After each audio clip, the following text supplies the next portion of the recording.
10.3a is on quadratic inequalities. So if you think back to semester 1, we talked about linear inequalities. So they are going to have the same types of properties. It's just quadratic inequalities are going to be parabolas instead of straight lines.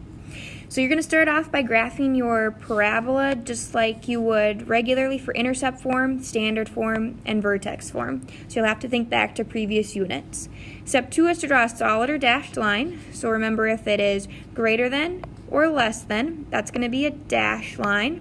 And if it's greater than or equal to or less than or equal to, it's going to be solid. Right, so that equal to part tells you that it is a solid line.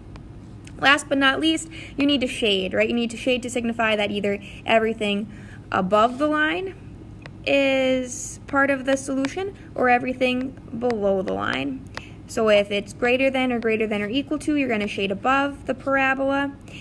If it is less than or equal to, you're going to shade below the parabola. So let's look at a couple of examples. Graph the inequality y is greater than 2 times x minus 3 squared minus 5. So this right here is in vertex form. So we're going to graph it just like we would regularly with vertex form. Well, it opens up because 2 is positive. Right? I'm going to write that in my graph. A is equal to 2. Solid or dashed, well, looking at our sign, we've got a greater than sign. So since it's strictly greater than, it's going to be dashed. Axis of symmetry, well, axis of symmetry is just our h value, so that is going to be 3. Remember, the h value flips, k stays the same. So our vertex is our h value of 3, our k value of -5. So 3, -5. And then to find the y-intercept, well, we know that x is 0 for the y-intercept, so we would just plug that in to solve. So I'm going to do that really fast here. We'd have 2 times 0 minus 3 squared minus 5. Well, this would be -3. -3 squared is 9. 2 times 9 is 18 minus 5 equals 13. All right, so if you needed to find the y-intercept, remember you're just going to plug 0 in for x. That's how you always find the y-intercept. So our table is the exact same as the table we usually use. -2, -1, 1, 2, 4, 1, 1, 4. Right, since a is 2, well, 4 times 2 is 8. 1 times 2 is 2. And we're done with this middle column. So let's put it all together on our graph. So I'm going to start with my vertex, 3, -5. So here's 3, here's -1, 2, 3, 4, 5. So that's my vertex. And then I'm going to find my other point. So if I go over 2, I'm going to go up 8. Okay, and then I mirror that point on the other side. If I go over 1, I'm going to go up 2. So this is my parabola. So before I draw my line, I'm going to double check. Well, it said it's dashed. So I'm just going to dash in my parabola, making sure I draw it until I'm done with my coordinate plane. So I want this to go all the way through my coordinate plane. 13, 6, 9. 0, 13 is way up here at right here. So this is our y-intercept. There, so that's my dashed line. So last but not least, we just need to shade. Well, since this is a greater than sign, we are going to shade everything above this parabola.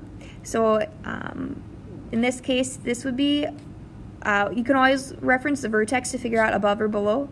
So above the parabola happens to be inside our parabola, and below happens to be outside. So we are going to shade the inside of our parabola. So you graph just like you normally would. You just need to remember to shade and then your solid or dashed line. Let's look at a couple more. Y is less than or equal to -x squared plus 2x minus 1. Well, this is in standard form, so we're going to graph how we regularly would from standard form. Well, it's going to open down because a is -1. Oops, down because a is -1. Since we have a less than or equal to sign, well, that equal to tells us we're going to have a solid line. Well, our axis of symmetry, we need to break out our -b divided by 2a formula. So -b would be -2 divided by 2 times a would be 2 times -1. Well, -2 divided by 2 times -1 is just 1. Okay, so again, we're just thinking back to last unit when we were using standard form to graph. So if we have the axis of symmetry, we have the x value of our vertex, and then of course we just plug it in to find y. So we'll have negative times 1 squared plus 2 times 1 minus 1. Well, 1 squared is just 1, so we'll have negative 1 plus 2 times 1 is just 2 minus 1. Negative 1 plus 2 is 1. 1 minus 1 is just 0. So our vertex is the point 1, 0. Well, our y-intercept is just 0 and then our c value. So our c value for this problem is negative 1. So 0, negative 1 is our y-intercept. Again, our table, it's the exact same as always for those first two columns. When we have a is negative 1, well, 4 times negative 1 is negative 4. Negative 1, negative 1, negative 4. So again, this part is exactly the same. Now when we graph, we just need to remember our solid line and to shade when we are done. So let's start with our vertex. We have the point 1, 0. Okay? And so if we go to the left 2, we're going to go down 4. And I'm going to mirror that point on the other side. When we go to the right 1, or to the left 1, we're going to go down 1. And notice how that's the point 0, negative 1. That's our y-intercept, so we know we're on the right track. So since it is a solid line, we're just going to draw our parabola like we normally would. Again, going all the way through our coordinate plane. Right? We want to draw it all the way through to the end, otherwise our shading is going to get very confusing. Alright, so last but not least, let's shade this in. So we have a less than or equal to sign. So we want to shade everything less than. Well, here's my vertex. Shading everything above would be the outside. Shading everything less than would be below, so that would be the inside. And that is our quadratic inequality. All right, let's do one more. So this is our factored form. Y is less than half times x minus 6 times x plus 2.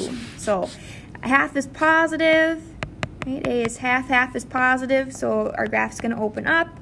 Well, we just have a less than sign, so we'll have a dashed line. Our axis of symmetry, I'm actually going to graph my x-intercepts first. So if x minus 6 equals 0, we have the intercept 6, 0. If x plus 2 equals 0, we have the intercept negative 2, 0. So I'm going to graph those. Here's negative 2, 0. Here is positive 6, 0. And then halfway in between will be my axis of symmetry. So it looks like right here where x is 2. That's halfway between. So that's my axis of symmetry. Well, that gives me the x value of my vertex, and we'll just plug it in to find y. So half times 2 minus 6 times 2 plus 2. Well, 2 minus 6 is negative 4. 2 plus 2 is positive 4. So we have half times negative 4 times 4.